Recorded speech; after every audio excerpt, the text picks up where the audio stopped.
Hello students, अब तक हमने देखिए इलेक्ट्रिक करंट में क्या पढ़ा था। इलेक्ट्रिक कंडक्शन पढ़ा, करंट डेंसिटी पढ़ी और करंट इन कंडक्टर्स पढ़ा।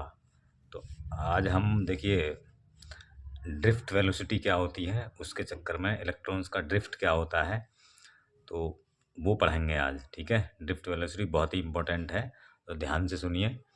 और अगर आप चैनल पर नए हैं तो सब्सक्राइब कर लीजिए और देखिए वीडियो को पूरा देखिए और कमेंट भी करिए और क्या नाम है, आप लाइक भी करिए। ठीक है, तो देखिए चलते हैं। तो ड्रिफ्ट ऑफ इलेक्ट्रॉन्स यानी कि इलेक्ट्रॉन्स का ड्रिफ्ट क्या होता है, और ड्रिफ्ट वेलोसिटी और रिलैक्सेशन टाइम क्या होता है। ठीक है, तो इन जब जब कंडक्टर में इन नॉर्मल पोजीशन क्या होती है, जब कंडक्टर को किसी बैटरी से नहीं जोड़ा गया है। तो ये हम जानते हैं कि ईच कंडक्टर्स में, मेटल कंडक्टर्स में फ्री इलेक्ट्रॉन्स होते हैं। और फिर फ्री इलेक्ट्रॉन्स हो गए वो क्या है, जब फ्री इलेक्ट्रॉन्स होते हैं तो उसमें इलेक्ट्रॉन फ्री हो जाते हैं, जब एटम्स को छोड़ के आ जाते हैं तो उसमें क्या बन जाते हैं, पॉजिटिव आयंस बन जाते हैं। तो पॉजिटिव आयंस से ये इलेक्ट्रॉन्स, फ्री इलेक्ट्रॉन्स क्या करते रहते हैं, कोलिजन्स करते रहते हैं, क्या करते रहते हैं, टक्कर टकराते रहते हैं, कोलिजन करते रहते हैं। तो due to thermal agitation means जब जैसे ही ना थोड़ी सी हीट मिलती है तो इनको एनर्जी मिलती है, और ये तो इनकी जो मोशन होती है वो रैंडम मोशन होती है, किसी की किसी डायरेक्शन में, किसी की किसी डायरेक्शन में, किसी की किसी डायरेक्शन में।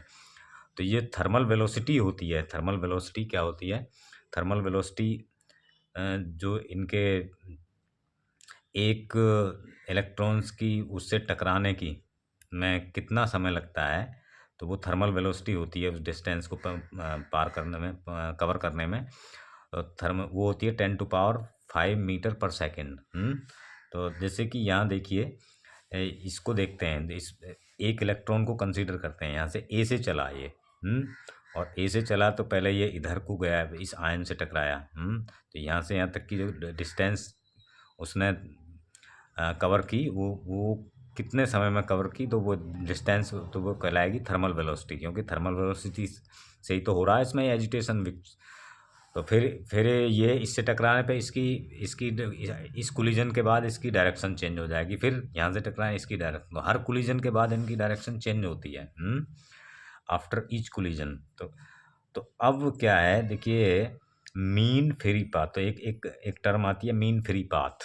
तो मीन फ्री पाथ क्या होता है, तो देखिए मीन फ्री पाथ, अब जैसा कि आपने ये है एक distance between two successive collisions, जैसे ये यहाँ से चला, इसका नंबर 1 डाल लीजिए और इसका 2 डाल लीजिए, तो इसका 3 डाल लीजिए यहाँ।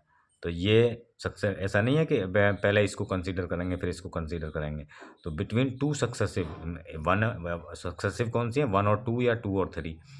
तो 2 और 3 के बीच में की जो डिस्टेंस है उसे कहते हैं क्या, मीन फ्री पाथ। तो distance between two successive collisions covered by free electrons is called its mean free path कहते हैं।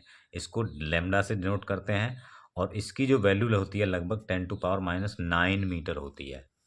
समझे, इसकी वैल्यू कितनी होती है, 10⁻⁹ मीटर होती है। अब इस डिस्टेंस को कवर करने में इसे कुछ टाइम भी लगेगा। तो वो टाइम क्या होता है, टाइम देखिए, तो उस टाइम को क्या कहते हैं, उस टाइम को कहते हैं रिलैक्सेशन टाइम। क्योंकि इस टाइम को इसके बाद ही तो ये थोड़ा रिलैक्स होता है यहाँ जाके, फिर और फिर ये अगले अगले पाथ पे चला जाता है। तो the time between two successive collisions is called relaxation time. Relaxation time कहते हैं इसको, टाउ से डिनोट करते हैं इसको। तो और इसका मैग्नीट्यूड क्या होता है, इसका मैग्नीट्यूड होता है या ऑर्डर होता है 10⁻⁻14 सेकेंड। तो देखिए यहाँ ये दो बात आ गई इस पर, तो मैं फिर इसे दिखा रहा हूँ आपको, क्या इस वाले बात को। तो एक तो ये डिस्टेंस आ गई इसको लैम्डा से, और इस डिस्टेंस को कवर करने में जितना समय लगा उसे कहते हैं, जितना टाइम लगा उसे कहते हैं मीन वो क्या नाम है, रिलैक्सेशन टाइम। ठीक है, तो ये दो चीज़ समझ में आ गई होंगी। तो अब क्या होता है, देखिए अब देखिए एक चीज़ और आती है अब यहाँ क्या, अब जब इनकी टाइम देखिए क्या है, ए- इस इलेक्ट्रॉन की क्या है, देखिए कभी किसी डायरेक्शन में जा रहा है, रैंडम मोशन कर रहा है, तो किसी एक डायरेक्शन में तो इसकी मोशन है नहीं, क्योंकि इस कभी ये यहाँ जा रहा है, कभी ये यहाँ जा रहा है, कभी ये यहाँ जा रहा है, तो इसकी एवरेज जो मोशन है, एवरेज जो मोशन है वो क्या है, इसकी किसी भी डायरेक्शन में जीरो है, जीरो। ठीक है, इसी तरह से जितने भी सारे के सारे इलेक्ट्रॉन्स हैं इसमें, उन सब की मोशन क्या है, उन सब की वेलोसिटी क्या है, किसी पर्टिकुलर डायरेक्शन में इनकी जो मोशन है वो क्या है, एक दूसरे को कैंसिल कर देती है, तो वो जीरो आती है। दूसरे, in other words we can say that कि किसी भी ईच क्रॉस सेक्शन से पर सेकंड पास होने वाले जो नंबर ऑफ इलेक्ट्रॉन्स हैं वो जीरो हैं, क्योंकि एक डायरेक्शन में तो पास होंगे नहीं होंगे, तो इससे पास होने वाले इलेक्ट्रॉन, तो ये इसी में कर, तो एवरेज थर्मल वेलोसिटी तो क्या है, देखिए यहाँ आता है अब एवरेज थर्मल वेलोसिटी। तो एवरेज थर्मल वेलोसिटी आती है, average thermal velocity of electrons in a conductor zero, जो मैंने अभी बताया था। ठीक है, तो that is if there are n electrons in a metal, अगर किसी मेटल के अंदर एन फ्री इलेक्ट्रॉन्स हैं, या फ्री और कर देना चाहिए फ्री। ठीक है, तो यहाँ फ्री और फ्री इलेक्ट्रॉन्स हैं, और उनके सबके जो थर्मल वेलोसिटीज हैं u1 u2 and u3 un है अलग अलग, तो तो ऑफ इलेक्ट्रॉन्स इन डिफरेंट अलग अलग डायरेक्शन में। तो फिर क्या होगा, तो इनका एवरेज वेलोसिटी क्या होगा, तो एवरेज वेलोसिटी क्या होगा, देखिए u1 plus u2 plus u3 and un तक, और नंबर ऑफ इलेक्ट्रॉन से डिवाइड कर दें तो एवरेज ऐसे ही निकालते हैं, और ये होगा जीरो। तो इसका हम आगे यूज़ करेंगे।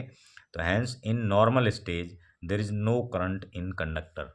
तो इसका मतलब क्या है, नॉर्मल स्टेज में कोई जब किसी डायरेक्शन में इनका वेलोसिटी नहीं है, किसी डायरेक्शन में ये फ्लो ही नहीं कर रहे, तो इनका वेलोसिटी क्या होगी, जीरो होगी। थर्मल, तो थर्मल वेलोसिटी जो है, एवरेज थर्मल वेलोसिटी होगी जीरो।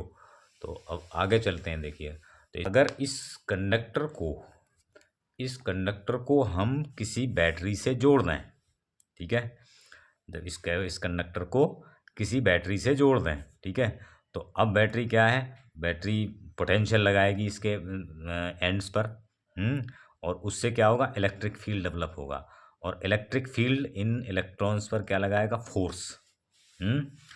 और उस फोर्स से जब ये रैंडम मोशन कर रहे थे, तो किसी ना किसी डायरेक्शन में ये शिफ्ट करेंगे, और उसी शिफ्टिंग को क्या कहते हैं हम, उसी शिफ्टिंग को ड्रिफ्टिंग कहते हैं, ड्रिफ्टिंग। तो जब शिफ्ट करेंगे, अब मान लीजिए क्या है, अब देखिए शिफ्टिंग होती कैसे है, जब ये इन पर फोर्स लगेगा, यानी कि एक्सीलरेटिंग, तो इनकी जो एक्सीलरेटिंग इनकी मोशन को एक्सीलरेट करेगा, ठीक है, एट रैंडम मोशन को एक्सीलरेट करेगा, तो एक्सीलरेट करते करते करते ये ऐसे ही मतलब रैंडम मोशन ही करते रहेंगे। तो इनकी रैंडम मोशन करने में ही जो बैटरी की जो एनर्जी है वो क्या होती रहती है, लूज होती रहती है, डिस्चार्ज होती रहती है। तो ये कोई उस वजह से इनको इनको एक्सीलरेशन किसी एक डायरेक्शन में नहीं मिल पाता, बल्कि एक एवरेज वेलोसिटी ही मिलती है। एवरेज वेलोसिटी ही किसी डायरेक्शन में मिलती है।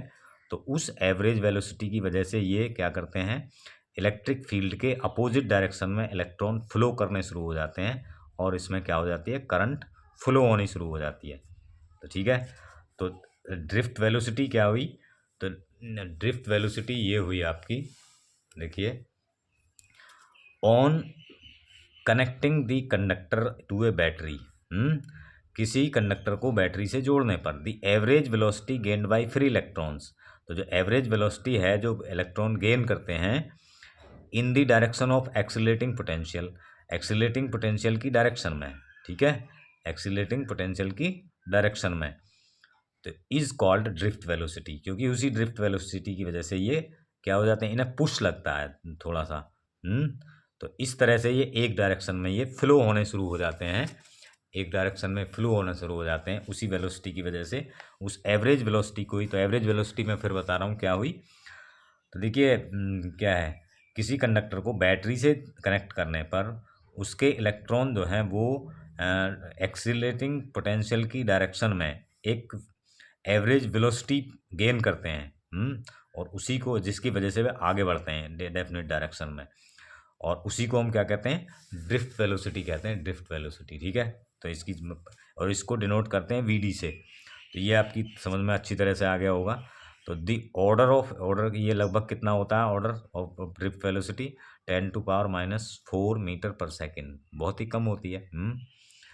अब इससे देखिए, अब तो इस वजह से जब क्या होता है, जब इलेक्ट्रॉन एक डायरेक्शन में फ्लो होने शुरू हो जाते हैं तो क्या होता है फिर, मतलब भाई इलेक्ट्रो चार्ज के फ्लो को ही तो हम करंट कहते हैं, तो इसी वजह से करंट फ्लो होनी शुरू हो जाती है। तो इसी वजह से the cause of electric current तो क्या है, ड्रिफ्ट वेलोसिटी ऑफ इलेक्ट्रॉन। तो इसी वजह से जब इसको बैटरी से नहीं जोड़ा गया तो ड्रिफ्ट वेलोसिटी तो है नहीं इसमें, तो ड्रिफ्टिंग तो है नहीं एक डायरेक्शन में। तो ये रैंडम मोशन में तो नॉर्मल पोजीशन में इनमें कोई करंट नहीं होता, और बैटरी से जोड़ने पर इनकी ड्रिफ्टिंग होने लगती है, और उस ड्रिफ्टिंग वेलोसिटी की वजह से ही क्या होता है। तो अगर कोई आपसे पूछे कि एक कंडक्टर में इलेक्ट्रिक करंट का कॉज क्या है, तो क्या है, किसके लिए कारण होती है, तो फ्री इलेक्ट्रॉन्स के ड्रिफ्ट वेलोसिटी के कारण होती है। तो ये याद रहेगा आपको। ठीक है, तो ये समझ में आ गया तो थैंक यू।